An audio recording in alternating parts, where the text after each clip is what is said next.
हमारा भारतवर्ष विभिन्न मत पंथ संप्रदाय विचारों का केंद्र है और यही हमारे राष्ट्र की गरिमा। यहाँ सभी मत मजहब वालों को अपनी अपनी स्वतंत्रता। आज नववर्ष भी है, जो भारतीय नववर्ष हिंदू नववर्ष के नाम से कहा जाता है, जिसे नव संवत्सर कहा जाता, जो आदि चैत्र शुक्ल प्रतिपदा यानी पड़वा से शुरू होता। ये नववर्ष आज हर जगह बड़े धूमधाम से मनाया जा रहा। यथार्थ में जब 1 जनवरी को मनाया जाता है, वो ईसाइयों की तरफ से मनाया जाता। वैसे सब लोग मनाते, वो ईसाई ही नहीं मनाते, सभी लोग मनाते, क्योंकि ईसा मसीह के जन्म को 2025वां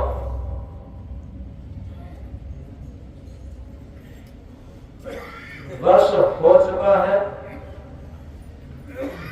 और इसी तरीके से मोहम्मदन लोग भी अपना नववर्ष अलग मनाते। 14 से वर्ष मोहम्मद साहब के जन्म को हो गया और बुद्धिस्ट, जैन सब अलग अलग अपना अपना नववर्ष मनाते। अगर सही तरीके से कहा जाए तो आज के विचार में भी हमने लिखा है, जीवन का हर दिन, हर क्षण, हर श्वास नववर्ष की भांति है। अतः हम संकल्प के साथ जीवन जीने की शुरुआत अगर करते हैं तो सत्य आत्मा के पथ पर हमें नई दिशा, नई ऊर्जा और जीवन को आलोकित करने के लिए एक नई किरण के समान हमारा जीवन प्रदीप्त होता। तो इस प्रकार अगर सही तरीके से समझा जाए तो हमारा हर सुबह जो सुबह सूर्य निकलता है वो एक नववर्ष के भांति होता। लेकिन वो उत्साह उमंग कहां रहता? चाहे कितनी भी नववर्ष मनाई जाए, अगर हम अपने जीवन में कुछ परिवर्तन नहीं लाएंगे तो कोई भी त्योहार हमारे जीवन को शांति नहीं दे सकता। सबसे बड़ा त्योहार है, सबसे बड़ा पर्व है, हमारा जीवन निर्मल बने, हमारा मन अंतःकरण निर्मल बने, ये सबसे बड़ा त्योहार है, सबसे बड़ा पर्व है। जिस मन को स्वच्छ होना चाहिए, निर्मल होना चाहिए, पवित्र होना चाहिए, उसी को रात दिन हम गंदा कर रहे और ऊपर ऊपर बहुत साफ सुथरा रहना चाहते, गंदगी अपने अंदर भरना चाहते, मन के अंदर।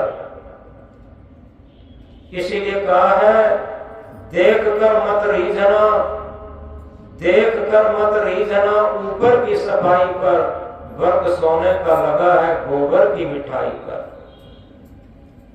हम बाहर से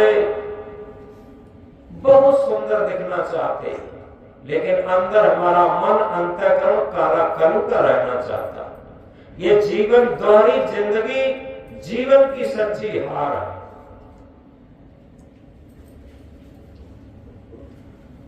हमने बहुत पहले एक कविता लिखी थी, क्योंकि जीवन एक पर्व है, एक त्योहार है। जीवन स्वयं में भी एक पर्व है। जब इसका जन्म होता है तो लोग कितनी खुशी मनाते हैं, लेकिन उल्टा पर्व होता। मनुष्य का बच्चा जब जन्म लेता है तो बच्चा रोता है, लेकिन परिवार और समाज खुशी मनाता है, ढोल बजाता, बधाई बजाता। मनुष्य के अलावा कोई भी पशु, कोई भी पक्षी रोते रोते जन्म नहीं लेता, शिकायत करते करते जीवन नहीं व्यतीत करता, और पश्चाताप के टप-टप आंसू गिराते हुए नहीं जाता। जो मनुष्य सृष्टि का सिरमौर प्राणी है, वो रोते रोते जन्म लेता, शिकायत करते करते जीवन व्यतीत करता, और पश्चाताप के टप-टप आंसू गिराते हुए चला जाता। ये मनुष्य जीवन की कहानी रहती, और यही मनुष्य जीवन की योग्यता रहती। जो अपने को बहुत योग्य मानता, कुछ धन पैसा मकान महल इकट्ठा कर लेता है और अहंकार करना शुरू कर देता। ये जीवन की सबसे बड़ी हार है।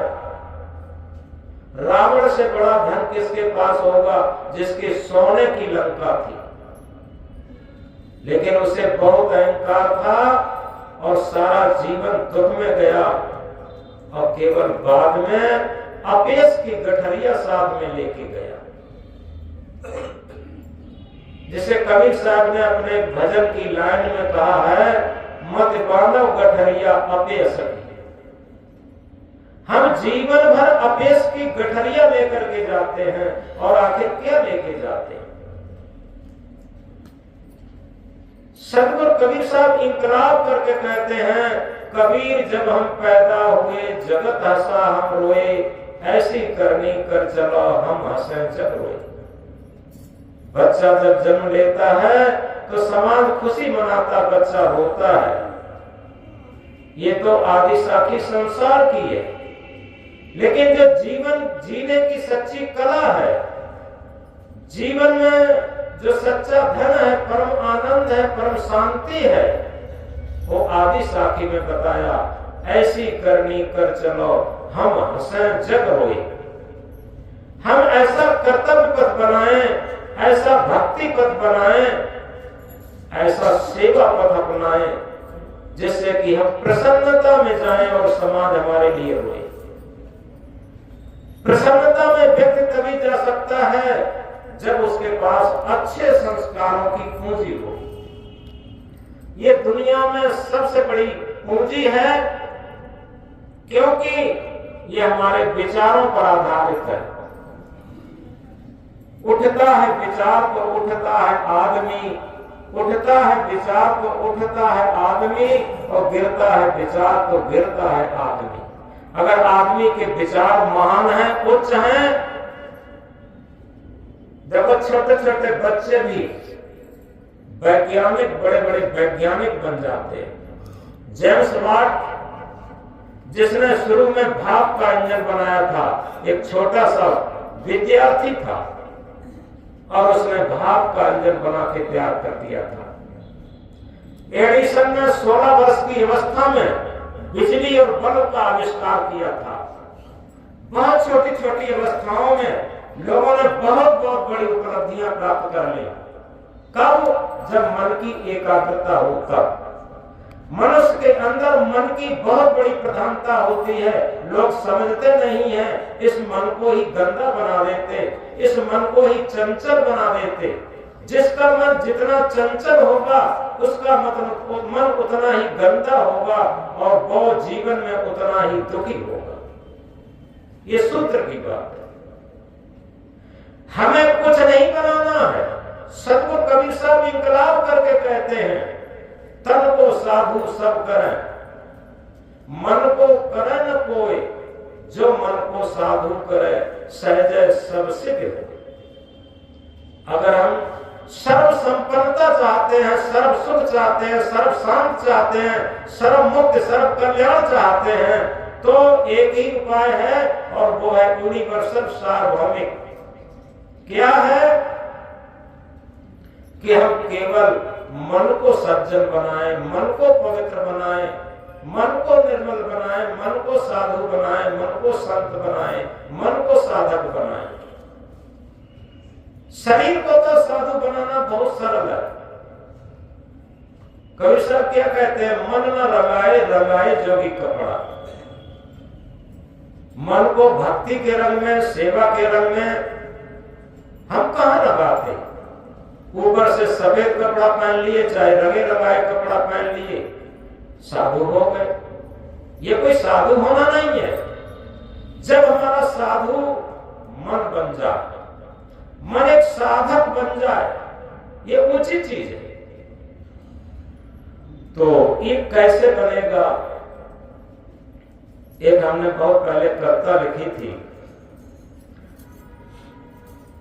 हर दिन की सुनहरी बेला में, हर दिन की सुनहरी बेला में, जीवन अर्पित गुरु चरणों में, जीवन अर्पित गुरु चरणों में। हम थोड़ा अपने अंतःकरण में इन लाइनों को उतार करके चले। गुरु क्या है? जो हमारा सत्य गुरु है वो हमारी अंतरात्मा। उस सत्य गुरु के बिना हमारा जीवन नहीं चल सकता। हम बाहर कहीं सत्य गुरु को न ढूंढें, न खोजें, हमारे अंदर ही सत्य गुरु बैठा है और जीवन भर उस सत्य गुरु की हम अवहेलना करते, केवल मन इंद्रियों की गुलामी में जीवन व्यतीत करते। तो बड़ी सुंदर लाइन, हर दिन की सुनहरी बेला में, जीवन अर्पित गुरुचरणों में। हम सुबह को प्रभात की बेला में जब उठें बिस्तर से, तो टेंशन फ्री होकर के सबसे पहले हम अपनी अंतरात्मा की आवाज सुने और उस आवाज को सुन करके और उसके अनुसार अपना व्यवहार शुरू करते हैं। हमारे व्यवहार में फिर छल कपट नहीं होगा, राग द्वेष नहीं होगा, झूठ छल फरेब नहीं होगा, ये कुछ नहीं होंगे। बनावट मिलावट दिखावट नहीं होगी, एक सहजता होगी अंतरात्मा की आवाज पर। जब हमारा मन काम करना शुरू कर देगा तो हमें अलग से न कोई तीर्थ की जरूरत है, न व्रत की जरूरत है, न पूजा की जरूरत है, न यज्ञ हवन की जरूरत है, किसी की जरूरत नहीं। ये सारी पूजाएं, सारे यज्ञ हवन, सारे तीर्थ व्रत एक कर्मकांड मात्र है, बाहरी औपचारिकता मात्र है। सबसे बड़ा यज्ञ क्या है? ज्ञान की अग्नि में दुष्कर्मों की आहुति लगा देना। हमारे अंदर जितने भी दुष्कर्म हैं, दुष्विचार हैं, ज्ञान की अग्नि में उनकी आहुति लगा देना, उन्हें भस्म कर देना, ये सच्चा हवन यज्ञ है।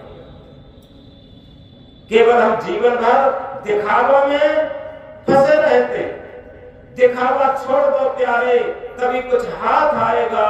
ये जीवन क्षणिक है, क्षण में काल के गाल जाएगा। जितना हम दिखावा करते हैं, क्या कि लोग हमें सज्जन माने, लोग हमें साधु माने, लोग हमें संत माने, लोग हमें ज्ञानी माने, लोग हमें महान माने, ये सब क्या है? ये दिखावा है। लोग माने न माने कोई बात नहीं, अपने हृदय के तराजू पर तौलना शुरू कर दें। हमारा हृदय एक ऐसा धर्म कांटा है, कंप्यूटरीकृत कांटे जितने भी ये सब फेल हो सकते, लेकिन हमारा हृदय का धर्म कांटा फेल नहीं होगा। अपने हृदय के धर्म कांटे पर अपना नित्य का व्यवहार और नित्य का जीवन तौलना शुरू कर दें, आपका भजन शुरू हो जाएगा। यज्ञ हवन, पूजा पाठ, तीर्थ व्रत सब कुछ शुरू हो जाएगा। तो हम कह रहे थे हर दिन की सुनहरी बेला में जीवन अर्पित गुरु चरणों में, जीवन अर्पित गुरु चरणों में। मैं सतपथ से न कभी भटकूं, मैं सतपथ से न कभी भटकूं, मुझे शरण लगा लो चरणों में, मुझे शरण लगा लो चरणों में। हम संकल्प सुबह को प्रातःकालीन बेला में बैठ करके एक संकल्प लें, मैं सतपथ से न कभी भटकूं और अपनी आत्मा रूपी सद्गुरु की शरण में हमारा मन हमेशा रहे। ये एक सबसे बड़ी पूजा है।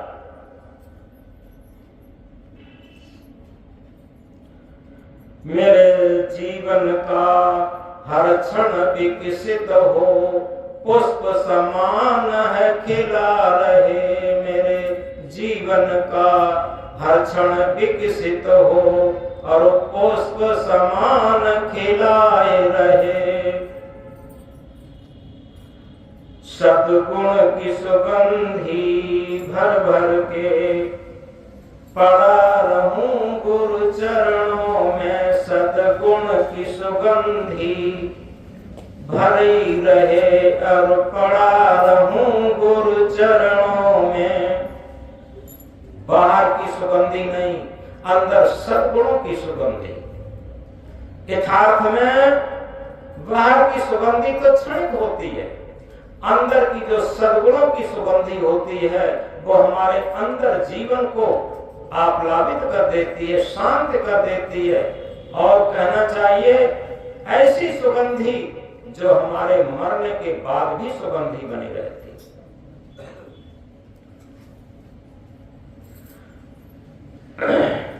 तो इस तरीके से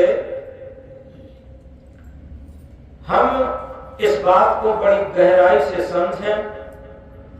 जो इस तरीके से अगर हम अपनी अंतरात्मा रूपी सद्गुरु के चरणों में समर्पित होकर के काम करते हैं, चरण कहते हैं अंतरात्मा की आवाज को, और आवाज के अनुरूप जो अपने जीवन को ढालने का प्रयास करता है उसके जीवन में अंदर की आंखें खुल जाती।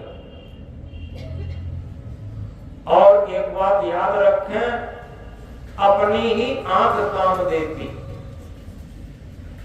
इसे और ध्यान रखना। कभी भी दूसरे की आंख काम नहीं देगी, अपनी ही एक आंख काम देगी। एक छोटी सी कहानी से आप समझेंगे। एक परिवार था, उसमें एक बड़े बूढ़े थे, उनकी दोनों आंखें नहीं थी और उनके परिवार में 18 सदस्य थे। जब वो लोग थोड़ा संपन्न हो गए, उन लोगों ने विचार किया जो हमारे घर के बड़े बूढ़े हैं, मालिक है, मुखिया हैं, उनकी आंखें नहीं है। अब ऐसा करेंगे, ऐसी विधि चली है, उन्हें दूसरी आंखें लगवाई जा सकती। तो किसी डॉक्टर के पास गए और डॉक्टर से परामर्श किया कि डॉक्टर साहब, हमारे परिवार के जो सबसे बड़े मुखिया उनके आंखें नहीं हैं, अगर जांच कर ली जाए, आंखें लग जाए तो अच्छी बात है। डॉक्टर साहब ने कहा ठीक है। डॉक्टर साहब ने उनकी आंखों की चेक किया तो उनकी आंखों की नसें सही पाई।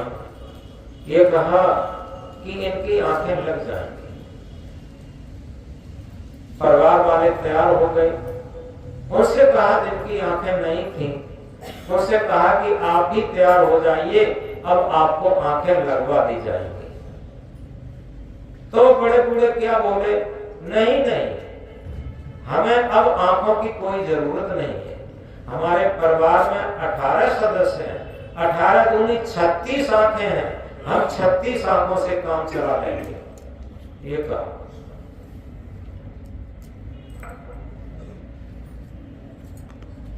तो घर वालों ने भी मनाया, डॉक्टर लोगों ने भी बहुत कहा कि नहीं नहीं, अपनी आंख अपनी ही होती है, दूसरे की आंखों के सहारे से काम नहीं चलता है, अपनी आंख जरूरी होती है। लेकिन उन्होंने अहंकार में कतई बात नहीं मानी। एक दिन क्या था, यही बैसाख का महीना रहा होगा, सभी सदस्य खेत में काम करने के लिए चले गए और घर में वो बड़े बूढ़े अकेले थे, दो एक महिला नहीं होंगी। क्या हुआ, गांव में एक तरफ आग लग गई। जब आग लग गई तो वो आग तेज हवा में उड़ करके उनके घर पर आ गई और घर में भी आग लग गई।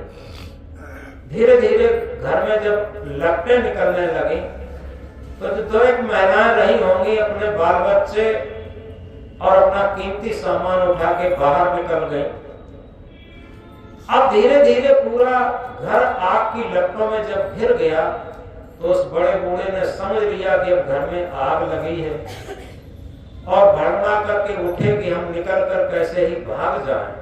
और जैसे ही उठे, अब उनकी आंखें तो है नहीं, इधर माइंड में घबराहट रही और उठ करके भागना शुरू किए।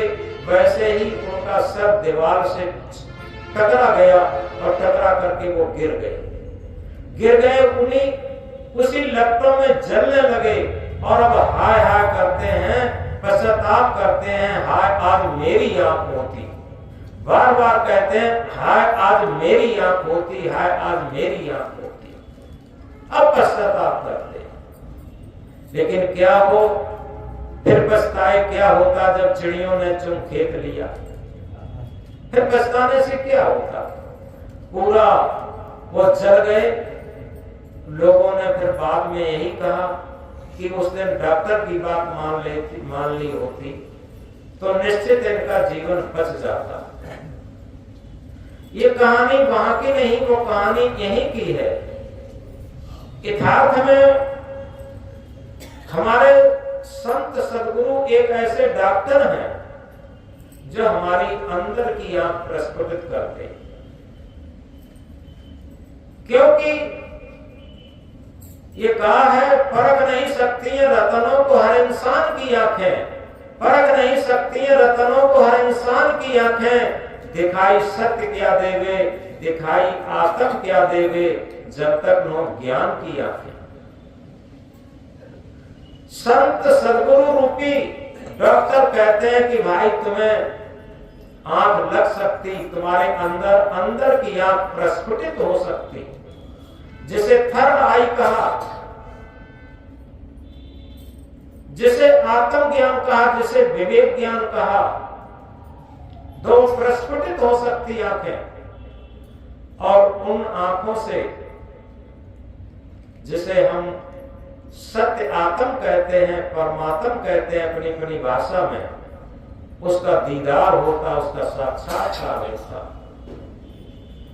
लेकिन हर व्यक्ति इसमें अहंकार में रहता है कि अरे हम दूसरे की आंखों से काम चला लेंगे। और ऐसे लोग भी हैं कि हम तुम्हारा मोक्ष कर देंगे, तुम्हारा कल्याण कर देंगे, तुम्हारा पाप काट देंगे। ऐसे ठेकेदार भी होते हैं। लेकिन याद रखें, पाप हमने किए हैं, हम ही अपने पाप काट सकते, कोई दूसरा हमारा पाप नहीं काट सकता।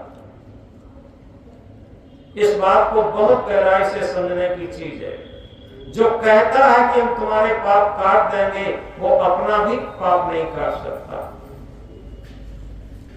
जो संत गुरु हमें स्वावलंबी बनाए, वो सच्चा संत गुरु, और जो संत गुरु हमें परावलंबी बनाए, वो झूठा स्वार्थी संत गुरु। याद रखें,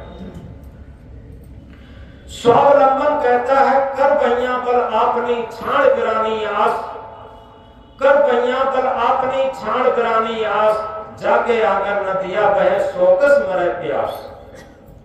हम अपने वाम बल का भरोसा करें, हम अपने आत्म बल का भरोसा करें। जब हमारे अंदर स्वयं आत्मज्ञान, आत्मबल और आत्मविश्वास जग जाएगा तो हमारी अंदर की आंखें प्रस्फुटित हो जाएंगी। जिसे कहा है self reverence, self knowledge, self control, these three alone lead life to sovereignty. आत्मज्ञान, आत्म संयम और आत्मविश्वास ये जीवन को परम सत्य संपन्न बना देते हैं।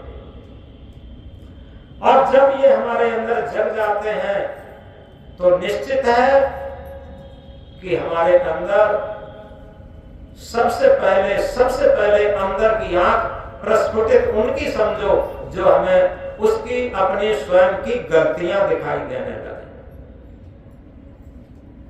हम ज्ञानी उन्हें नहीं कहते जिसने वेद शास्त्र, उपनिषद, गीता, रामायण, भागवत, बीजक और त्रिपिटक ये सब कुछ रट लिया है। सच्चा ज्ञानी वो है जो अपनी गलतियों को देख देख करके निकालने का प्रयत्न करता। सच्चा ज्ञानी वो। तो इसलिए जब हमारी अंदर की आंख प्रस्फुटित हो जाती है, जिसे सेल्फ नॉलेज कहा, इसी को तो कबीर साहब ने कहा आत्मज्ञान बिना नर भटके कोई मथुरा कोई काशी। आत्मज्ञान के बिना ही तो सब लोग कर्म कांड में भटक रहे हैं। क्या मतलब? और जब जिस दिन जिस क्षण हमारे अंदर आत्मज्ञान प्रस्फुटित हो जाएगी तो जिसे हम सत्य कहते हैं, जिसे आत्म कहते हैं, जिसे परमात्मा कहते हैं, वो हमारा जाना हुआ उसमें स्थिति होने लगेगी, जिसे स्वरूप स्थिति कहते हैं, जिसे स्वरूप साक्षात्कार कहते हैं, जिसे आत्म दर्शन कहते हैं, आत्म साक्षात्कार कहते हैं। वो स्थिति अपने अंदर से अपने आप स्वयं ही आएगी। इसीलिए सदगुरु ने कहा है तेरा साहेब है घट भीतर, बाहर नैना क्यों खोले। हंसा पायो मान सरोवर, ताल तलैया क्यों डोले। तेरा साहेब है घट भीतर, बाहर नैना क्यों खोले। यथार्थ में जो सच्चा साहेब है, सच्चा सदगुरु है, वो तेरे अंदर विराजमान है। जब बाहर हम चक्कर मकर करने से हमें क्या लाभ। हम अंतर्मुख हो, बहिर्मुखी से अंतर्मुखी हो। जिसे कहा है दौड़त दौड़त दौड़िया, जहां तक मन की दौड़, दौड़ थकी मन फिर भया बस ठोर की ठोर। पूरे जीवन दौड़ लगाते रहे, मन की दौड़, इंद्रियों की दौड़। रामायण में भी कहा है गो गोचर जहां तक मन जाई, सो सब माया जानो। तुलसीदास रामायण में कहते हैं गो गोचर जहां तक मन जाई, जहां तक मन का साम्राज्य है, जहां तक इंद्रियों का साम्राज्य है, वहां तक सब माया।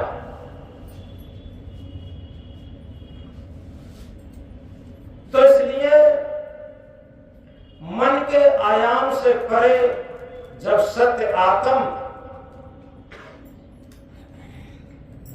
की स्थिति में आते हैं तो जिसे माया से परे या असत्य से परे या झूठ से परे जिसे कहा जाता है, उस सत्य का साक्षात्कार होता है, सत्य का दर्शन होता है, सत्य में स्थिति होती है। जिसे कहा है जानो अपने आप को, खोजो अपने आप, अपने को जाने बिना मिटे नहीं समता। आज वैज्ञानिक उपकरणों के द्वारा मंगल, चंद्रमा, बृहस्पति, तमाम सौर मंडल के सारे नक्षत्रों को खोज रहे हैं, वहां पहुंच रहे हैं। लेकिन सबसे बड़ी बात, क्या हम अपने को जानते हैं? सारे संसार को जानने की कोशिश करते हैं। विज्ञान पर की खोज है, दूर की खोज है, और आध्यात्म विज्ञान स्व की खोज है, अपने आत्म की खोज है, सत्य की खोज है।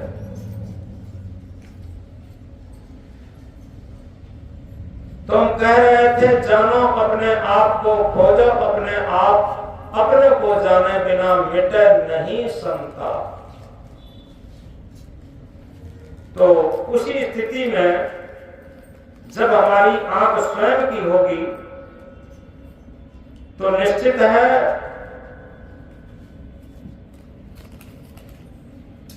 हमारी जब स्वयं की आंख होगी तो हमारे अंदर ही सत्य का दर्शन होगा। होता क्या है, बड़ी रोचक एक कहानी से हम समझेंगे महत्वपूर्ण बात।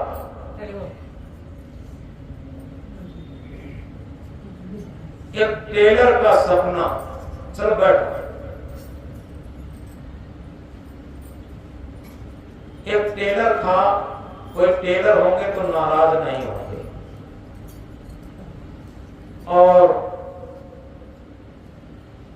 टेलर क्या करता था, कोई कीमती कपड़ा होता था छोटा मोटा बचा लेता था, और जो कर्म होता है, विचार होता है, उसी के अनुसार उसके संस्कार भी होते हैं। एक दिन उसे सपना हुआ टेलर को, जैसे कि लोगों की मान्यता रहती है स्वर्ग नरक की, ऐसे ही उसे सपना हुआ, वो स्वर्ग में पहुंचा। जब स्वर्ग में पहुंचा तो वहां देखता है तमाम रंग बिरंगे कपड़े टंगे हुए थे। तो उसने वहां के स्थानीय लोगों से पूछा कि भैया यहाँ पर कौन सा पर्व मनाया जा रहा है, बहुत रंग बिरंगे कपड़े टंगे हुए हैं। तो उसने कहा कि पर्व कोई नहीं मनाया गया है, तुम टेलर मास्टर हो, यहाँ आए हो, ये सारे तुम्हारी चुराए हुए कपड़ों के टुकड़े हैं रंग बिरंगे, वो सब तुम्हें दिखाए जा रहे हैं, ये सब तुमने चोरी की है और इसी चोरी के अनुसार तुम्हें परिणाम ही भोगना पड़ेगा। अब उसे बड़ी घबराहट हुई अंदर से, और घबराहट हुई, इधर कोई बाहर आवाज हुई, वो आवाज में जाग गया। और जैसे ही जागा वो घबराता हुआ जागा और जाग करके सोचने लगा आखिर ये तो बड़ा गलत काम हुआ कि हमने जीवन में बहुत चोरी कपड़े किए और इनका सबका परिणाम भोगना पड़ेगा। अब आज से हम संकल्प लेते हैं चोरी नहीं करेंगे। इस कहानी को बड़े गौर से समझना। उसने कहा कि आज से हम संकल्प लेते हैं कि हम चोरी नहीं करेंगे। अपनी दुकान पर पहुंचा, उसकी दुकान पर तब तक जो उसके कारीगर लोग थे आ चुके थे, और स्वयं ये मास्टर थे, टेलर मास्टर, कटिंग कर देते थे और वो कारीगर सिल लेते थे कपड़े। तो जैसे ही दुकान पर पहुंचे तो उन्होंने सबसे पहले कारीगरों से कहा कि देखो भाई कारीगर, आज एक बात समझनी है तुम लोगों की। तो उन्होंने कहा हाँ मास्टर बताओ। कि जब भी हम कपड़ा काटना शुरू करें तो आप लोग एक बात हमसे कह देना कि मास्टर जी झंडी, यानी जो स्वर्ग लोक में वो झंडियां लगी थी कपड़ों की, तो उन्होंने कहा कि जब भी हम कोई कपड़ा काटना शुरू करें तो हमें याद दिलवा देना, एक बात कह देना। उन्होंने पूरी स्टोरी नहीं बताई, केवल ये कहा कि आप लोग ये कह देना कि मास्टर जी झंडी। तो उन्होंने कहा ठीक है, हम याद दिलवा दिया करेंगे। अब उनको क्या पता क्यों कहलवाते ये।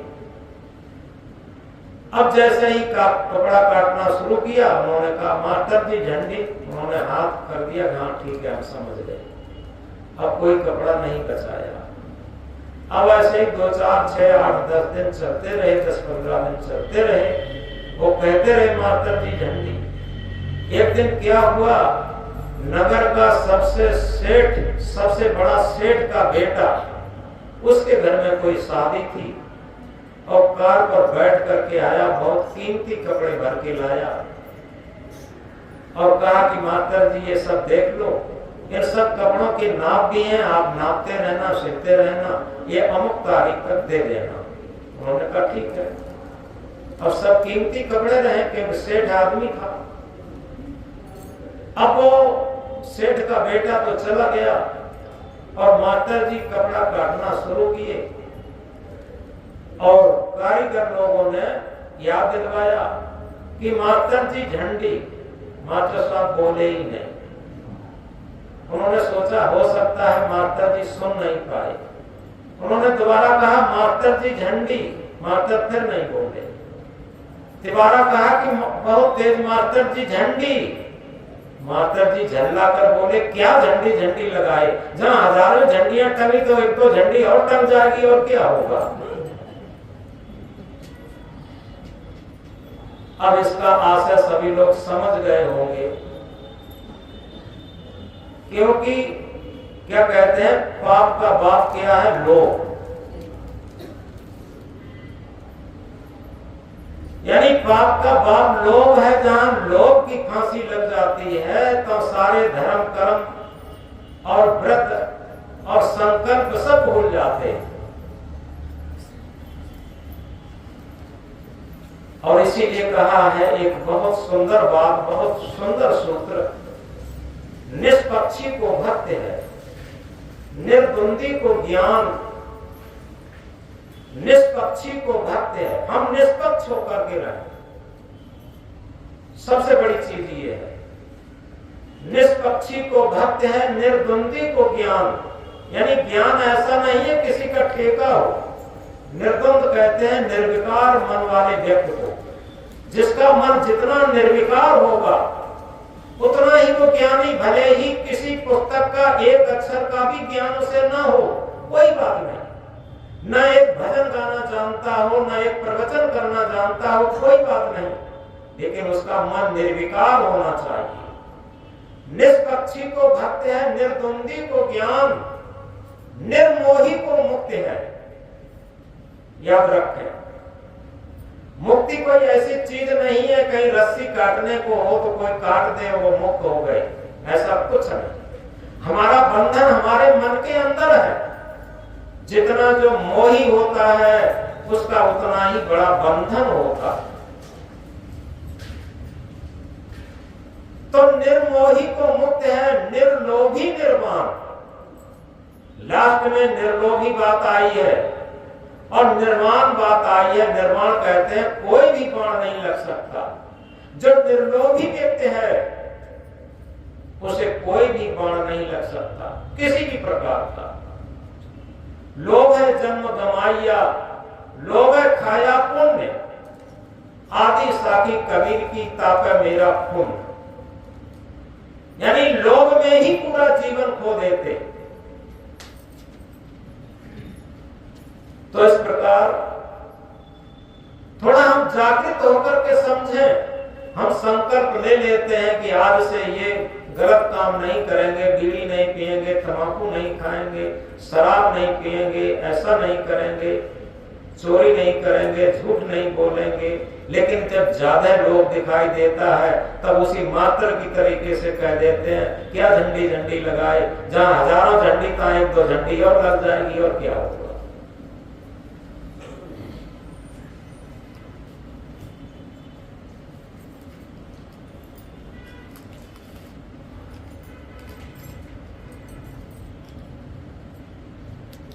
लोभ और सच्चा धर्म किस तरीके का होता है लोग समझ नहीं पाते। इसमें गरीबी अमीरी नहीं चलती, दिखावा नहीं चलता, मान सम्मान नहीं चलता। एक उदाहरण बड़ा सुंदर है, उस उदाहरण द्वारा आप समझ सकते हैं कि सच्चा धर्म क्या होता है और लोभ क्या होता है। एक दिन क्या होता है, एक शहर में, ये पुराने जमाने की बात है जब ये रिक्शा चलते थे, जो पांच से रिक्शा चलाए जाते थे, साइकिल वाले रिक्शा। ये टिर्री और ई रिक्शा वाले ये कोई तब नहीं थे। तो एक सेठ कहीं से आधी रात पर वहां अपनी स्टेशन पर उतरा। मौसम खराब था, हल्की बूंदें पड़ रही थी। और उसे घर पहुंचना था, लेकिन उस टाइम कोई ऐसी सवारी नहीं दिखाई दे रही थी जिससे वो घर जाए। एक रिक्शा वाला दिखाई दिया, उसे उसने हाथ दिया कि भाई इधर आओ। वो गया कि तुम्हें अमुक मोहल्ले में चलना है। तो उसने कहा बाबूजी चलेंगे, हमें क्या, कि कितने रुपए लोगे। तो उसने कहा बाबूजी दूर बहुत है और फिर भी आप 20 रुपया दे देना। गरीब आदमी था रिक्शे वाला। उसने कहा कि अब मैं जाएंगे तो हैं, लिए चलेंगे। तो बाबूजी ने कहा 20 तो बहुत है, 20 तो बहुत हैं। और तो उसने कहा चलो बाबूजी हम जा ही रहे हैं तो आप 15 दे देना, कि 15 भी बहुत है। काफी देर खड़े रहे, 15 बहुत है, 15 हम नहीं दे पाएंगे। रिक्शे वाले ने कहा बाबूजी 10 रुपया दे देना। अब बाबूजी बोले ऐसा है कि तुझे हम 5 रुपए देंगे, चलना हो तो चल, नहीं चलना हो तो न चल।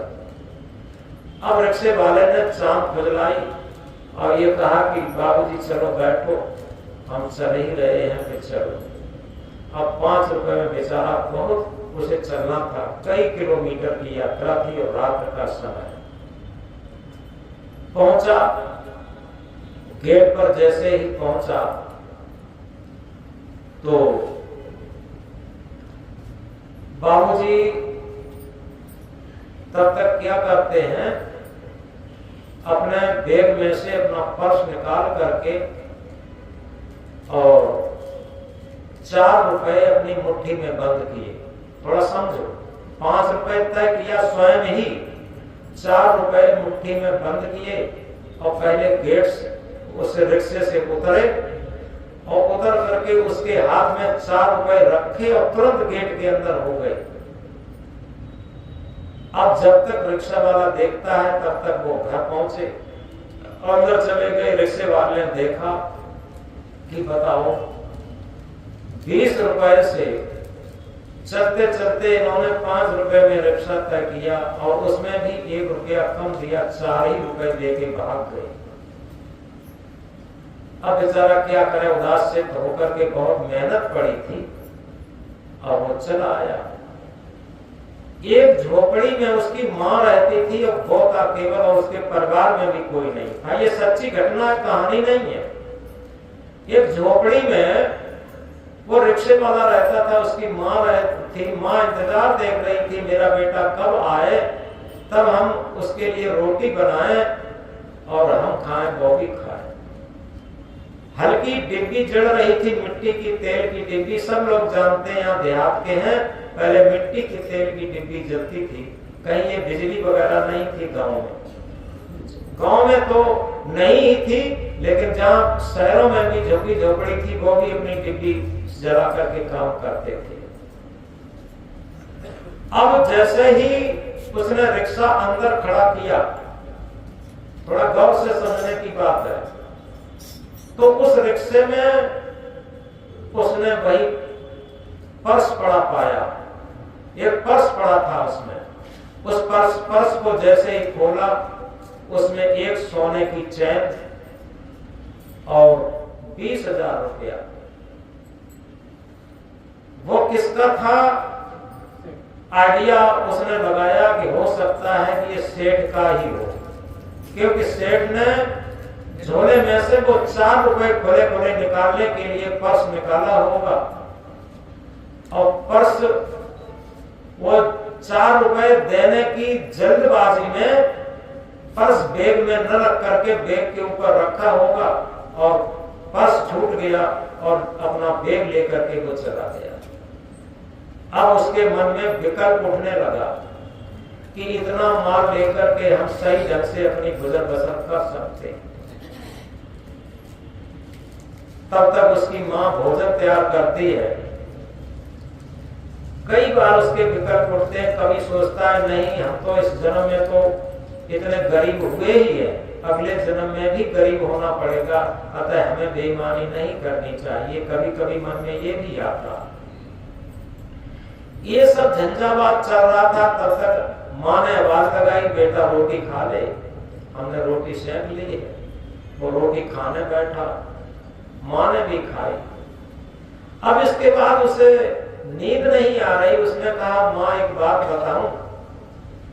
माँ ने कहा बेटा बताओ क्या बात है। तो उसके बेटा ने, रिक्शे वाले ने पूरी कहानी बताई। उसने कहा कि देखो ये पर्स उसका रह गया है, आइडिया जहां तक है उसी का है, और इसमें एक सोने की लड़ है और 20,000 रुपया भी है। अब मन में कभी कभी आता है इसे रख लें तो हमारी काफी गरीबी दूर हो सकती है। माँ ने उसकी दुविधा को खत्म कर दिया। समझो, माँ ने कहा बेटा ये पराई अमानत है, इसे हम कभी नहीं रख सकते, अपनी मजदूरी पर ही यकीन करेंगे। और क्योंकि हमारा जब कर्म संस्कार सही होगा, हमारे विचार सही होंगे, कर्म सही होंगे, संस्कार सही होंगे, तो ये संपत्ति सबसे बड़ी है। माँ ने ये कहा, ये दूसरे की संपत्ति, ऐसे लड़का दो बेटा, हम इसे नहीं रख पाएंगे। माँ की अटूट आवाज सुनकर के बेटा के अंदर भी आत्मबल बढ़ा। वही लक्ष्य हम बता रहे हैं इस वृत्तांत के माध्यम से, सत्य कहानी के माध्यम से, कि जिस पर हम लोग सत्संग कहते हैं, जिसे हम तीर्थ कहते हैं, जिसे व्रत कहते हैं, जिसे पूजा पाठ कहते हैं। देखो कितना बड़ा तीर्थ, कितनी बड़ी पूजा पाठ। तो माँ ने जब आत्मबल के साथ ये बात कही तो बेटा के अंदर भी आत्मबल जग गया। क्योंकि जो हम रोज एक बात बताते हैं, प्रज्वलित दीपक से ही बुझा हुआ दीपक जल सकता। अगर जो प्रज्वलित दीपक नहीं है, उससे बुझे हुए दीपक को कैसे जला सकते? एक बुझा हुआ दीपक कहे कि हम पूरे संसार का अंधेरा मिटा सकते, वो अपने आसपास का तो अंधेरा मिटा नहीं सकता, अपने स्वयं का तो अंधेरा मिटा नहीं सकता, संसार का अंधेरा कैसे मिटा सकता? तो इसी तरीके से माँ के अंदर आत्मबल था, उसके अंदर विवेक जगा हुआ था। विवेक ना होता तो वो भी लोभ में आ जाती। तो माँ ने जैसे ही सशक्त पूर्वक, आत्मबल पूर्वक कहा बेटे को, बेटे के अंदर आत्मबल जग गया और उसने निश्चय कर लिया कि उस सेठ की ये रकम मुझे लौटानी है।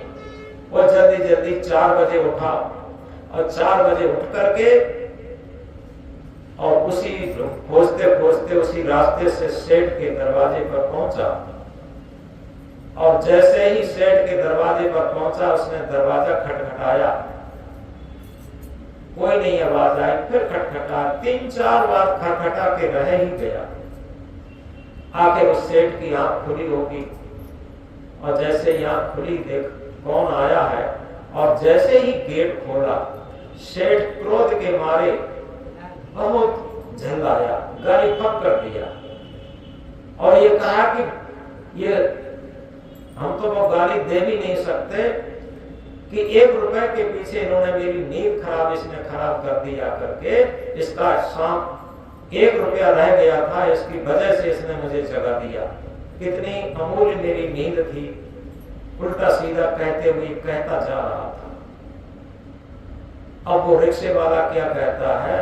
रिक्शे वाले ने कहा, नहीं बाबूजी, हम 1 रुपए के लिए नहीं आए हैं, आपकी कुछ रकम रह गई थी, ये पर्स आपका है और ये पर्स लौटाने आए हैं, हम कोई 1 रुपया नहीं लेने आए। और जैसे ही पर्स सेठ की आंखों के सामने आया, अब सेठ उस रिक्शे वाले के सामने गड़ा करके देख नहीं पा रहा है।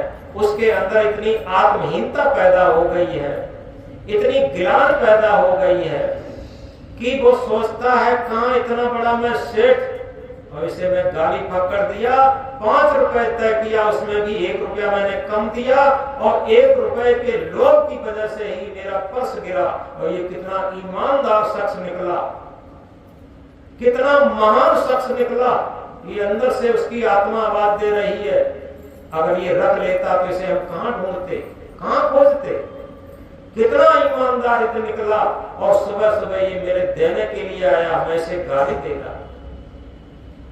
और जैसे ही बात उसकी खत्म हुई, वो आया और उसे हृदय से लगा लेता है, आंखों में उसके आंसू छलक रहे हैं सेठ के। इसके बाद वो उसमें से कुछ रुपए निकाल करके उसे पुरस्कार रूप में देना चाहता है। रिक्शे वाला क्या कहता है, नहीं बाबूजी, हमें 1 पैसा नहीं चाहिए, हमें तो भाई 5 रुपए की जरूरत थी जो शाम को आपने तय किए थे। अब इसमें से हमें 1 रुपया नहीं चाहिए, क्योंकि ये हमारी कमाई नहीं है, ये तो हमारा कर्तव्य है आपको लौटाना, ये तो मनुष्यता का कर्तव्य है, हमने मनुष्यता का कर्तव्य किया। अब इतनी बात सुन करके सेठ के पास कोई जवाब नहीं रहा। अब वह न तो पुरस्कार ले रहा है, अब सेठ बिल्कुल अपंग जैसा हो गया। उसे आज एहसास हुआ धर्म क्या होती है, भक्ति क्या होती है, मनुष्यता क्या होती है, सत्यता क्या होती है, संकल्पवान क्या होता है, ये सारी चीजें याद आ गई। तो यथार्थ में जो हम सत्संग करते हैं, जो तीर्थ करते हैं, व्रत करते हैं, ये सब कर्मकांड मात्र है। जो सच्चा सत्संग हमारे व्यवहार में उतरना चाहिए, सबसे बड़ी चीज, सच्चा ज्ञान हमारे व्यवहार में उतरना चाहिए, ये सबसे ऊंची चीज है। जब तक हमारे व्यवहार में ना उतरे तब तक सब झूठी बात। और इसीलिए सदगुरु क्या कहते हैं, पारस परसा जानिए पलटे अंग अंग, अंग अंग पलटा नहीं तब सब झूठा सब। यानी बताते हैं कि लोहा पारस मणि से स्पर्श होने से क्या होता है, लोहे का अंग अंग बदल जाता है, यानी कण बदल जाता है, परमाणु बदल जाता है, वो लोहा नहीं रहता, सोना हो जाता है। वैसे ही सत्संग रूपी पारस से मिलने के बाद हर मनुष्य का अंतःकरण बदलना चाहिए। तो पारस परसा जानिए पलटे अंग अंग, अंग अंग पलटा नहीं तब सब झूठा संग। यदि अंग अंग पलटा नहीं तब सब झूठा संग। यदि पारस के लोहे के स्पर्श से लोहा अगर सोना नहीं बना तब सब झूठा संग है। इसी तरीके से सत्संग रूपी पारस में स्पर्श करने से, सत्संग क्या है जो हम आप बैठ करके कर रहे, ये सत चर्चा मात्र है। सदगुरु कबीर साहब क्या कहते हैं, पंडित बाग बदे सो झूठा, पंडितों बाग बदे सो झूठा, यानी ज्ञान के नाम पर, शास्त्रों के नाम पर जो वाद विवाद करता है वो सब झूठा। क्यों? राम के कहे जगत गत पावे, खाण कहे मुख मीठा। वो कहते हैं प्रैक्टिकल करो, कोई कल्पित नाम के कहने से तुम्हारा कल्याण होगा तो उसका प्रयोग करो। क्या? खाण कहे मुख मीठा, शक्कर शक्कर चिल्लाओ, मिठाई मिठाई चिल्लाओ, मुख मीठा होना चाहिए। खाण कहे मुख मीठा, पावक कहे पांव जो डावे, जल कहे तृषा बुझाई। यानी अग्नि अग्नि कह देने से हाथ पांव या मुंह जल जाना चाहिए। सुबह से शाम तक अग्नि अग्नि चिल्लाओ, कहीं जलता है? कुछ नहीं जलता। पावक कहे पांव जो डावे, जल कहे तृषा बुझाई। पानी पानी चिल्लाने से प्यास बुझ जानी चाहिए। सुबह से शाम तक पानी पानी चिल्लाओ, प्यास कहां बुझती? और भोजन कहे भूख जो भाजे, तब दुनिया कर जाए। अगर भोजन चिल्लाने से भूख चली जाए तो समझो कोई भी कल्पित नाम की रटने से हमारा कल्याण हो जाएगा। ये प्रैक्टिकल करो, कवि साहब कहते हैं। और उसी के आगे बताते हैं कि नर के संग सुगा हर बोले, हर प्रताप न जाने, जो कभी उड़ जा जंगल में तो हर सुर्ख न आने। मनुष्य के पास रहने वाला तोता भी जो नाम रटा दो वही नाम रटने लगेगा। लेकिन जब जंगल में जाएगा तो उस नाम का उसे कोई भी परिणाम ज्ञान नहीं होगा, उस नाम का कोई महत्व नहीं होगा, उसका कोई प्रभाव का महत्व नहीं होगा। अब इसीलिए वो उदाहरण दिया करते हैं कि एक बहरिया कुछ तोता फंसा के ला रहा था। एक संत जा रहे थे रास्ते रास्ते, तो संत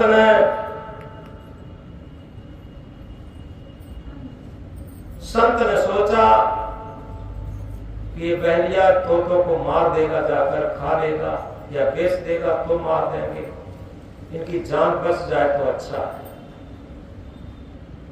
तो संत ने बहरिये से तोतों का मूल्य पूछ करके उन्हें खरीद लिया और खरीद करके आश्रम पर ले गए।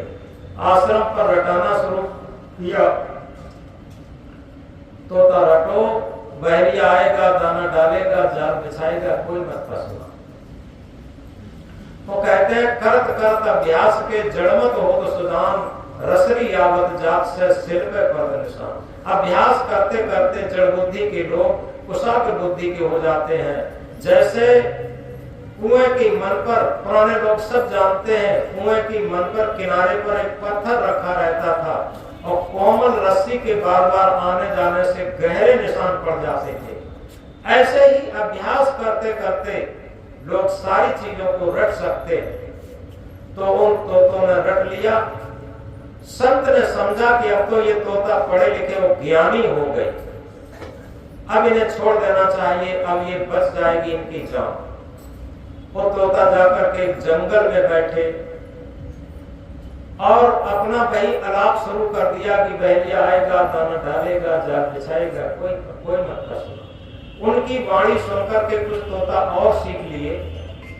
एक दिन क्या होता है कि बहरिया आ ही गया, उसने जाल बिछा दिया और जाल बिछा करके दाना डाल करके तैयार हुआ था। तब तक तोता रटने लगे कि बहरिया आएगा, दाना डालेगा, जाल बिछाएगा, कोई मत फंसना।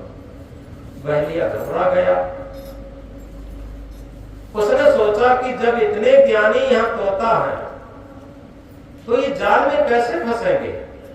उसने जाल उठाया और घर पे पहुंचा। उसके पिता ने पूछा कि बेटा आज एक भी चिड़िया नहीं फंसा के लाए। उसने कहा पिताजी आज एक ऐसे जंगल में पहुंच गए जहां के सारे तोता पढ़े लिखे थे। कि कैसे पढ़े लिखे थे कि जैसे ही हमें देखा तोतों ने वैसे ही पढ़ने लगे कि बहरिया आएगा, दाना डालेगा, जाल बिछाएगा, कोई मत फंसना। पिता अनुभवी था। पिता ने कहा बेटा तू भोजन कर ले और उसी जंगल में जा, उसी जगह पर जा और दाना डाल के, जाल बिछा के झाड़ियों की आड़ में छिप जाना।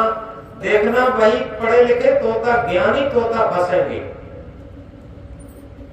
तो लड़का बात मान करके वहीं गया, दाना डाल के जाल बिछा दिया, झाड़ी की आड़ में छिप करके देखने लगा, इंतजार करने लगा।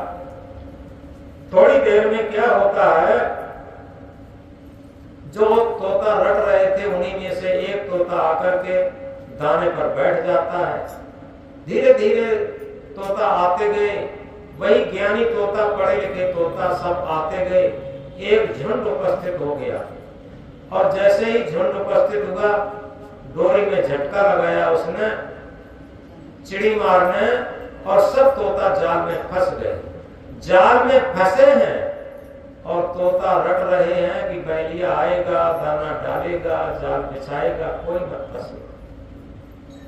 तो उन तोतों की ये बात नहीं है, ये हम लोग तोतों की बात है। ज्ञान की बातें खूब रटते हैं रोज, बहुत ऊंची नीची, लेकिन अपने हृदय के तराजू पर तौल करके देखें क्या उन पर हम कितना अपना जीवन उसके अनुसार कितना बनाते हैं, उन बातों के अनुसार हम कितना चल पाते हैं, अपनी रहनी कहनी में कितना उतार पाते हैं।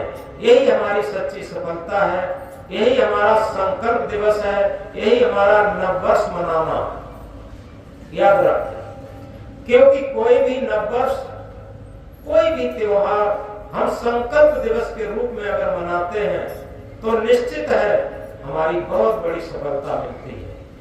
और जब सफलता मिलती है तो हमारी क्या स्थिति होती है, सदगुरु बताते हैं सबल क्षमी निगर्भ धनी कोमल विद्यावंत। भव में भूषण 3 है और सवै अनंत। सबल क्षमी यानी सब प्रकार का बल हो, हर तरीके का बल होने के बाद भी जो क्षमावान हो। सबल क्षमी निगर्भ धनी, धन दौलत खूब होने के बाद भी गर्व रहित घमंड रहित हो, उसका रोज रोज वर्णन न करे कि हमारे पास ये है, हमारे पास ये है, हम ये हैं, हम ये हैं। ये गर्व न करे, अहंकार न करे, घमंड न करे। सबल क्षमी निगर्भ धनी कोमल विद्यावंत। और जो वास्तव में आत्म विद्या का ज्ञानी है वो कोमल होगा। ज्ञानी उसे कहा जाता है जो कोमल व्यवहार का हो, निर्मल व्यवहार का हो, परमार्थ भाव का हो, परहित की भावना हो। जिसे रामायण में कहा है परहित सरिस धर्म नहीं भाई, पर पीड़ा सब नहीं अदमाई। तो जब निर्मल व्यवहार होगा, पवित्र व्यवहार होगा, कोमल व्यवहार होगा, तो निश्चित है वही ज्ञानी होगा। तो सबल क्षमी निगर्भ धनी कोमल विद्यावंत। भव में भूषण 3 है और सवै अनंत। ये भव में 3 भूषण है, सबसे बड़े भूषण। जिसने इन भूषणों को धारण कर लिया वो अपने मानव जीवन को कृतार्थ कर लेगा। और उसी का ये सारे पर्व त्योहार, सत्संग, तीर्थ व्रत, पूजा पाठ सार्थक है। जो अपने जीवन में परिवर्तन लाता, अपने जीवन को बदलने का प्रयास करता, अपने मन को निर्मल बनाता, अपने अंतःकरण को निर्मल बनाता और अपने अंदर किसी प्रकार का अहंकार नहीं करता। चाहे कितना भी धन हो, पद हो, प्रतिष्ठा हो, बल हो, कुछ भी हो, ये सब 0/0 है। सबसे बड़ा धन है हमारे अच्छे संस्कार, सबसे बड़ा धन है हमारा निर्मल मन, निर्मल अंतःकरण। तो इस प्रकार इसे सदगुरु कबीर देव ने केवल एक सूत्र में कहा। क्या? सारे सूत्रों को एक सूत्र में परो करके कहा, आदत बुरी सुधार लो बस हो गया भजन, मन को जरा मार लो बस हो गया भजन। हम बहुत सारी पोथियां न रटे कोई बात नहीं, लेकिन नित्य प्रातःकालीन बेला में, ब्रह्ममुहूर्त बेला में जब बिस्तर से उठे तो सबसे पहले ये मंत्र दोहराएं कि हमारी गलत आदतें तो नहीं है, हम कहीं अहंकार तो नहीं कर रहे, हमारा मन लोलुपी तो नहीं है। जब हमारा मन लोलुपी नहीं होगा, हमारा मन अहंकारी नहीं होगा, तो कैसा होगा? हमारा मन निर्मल होगा। जो हम दोहराते हैं कि निर्मल मन सोई जन मोह पावा, मोह कपट छल छिद्र न भावा।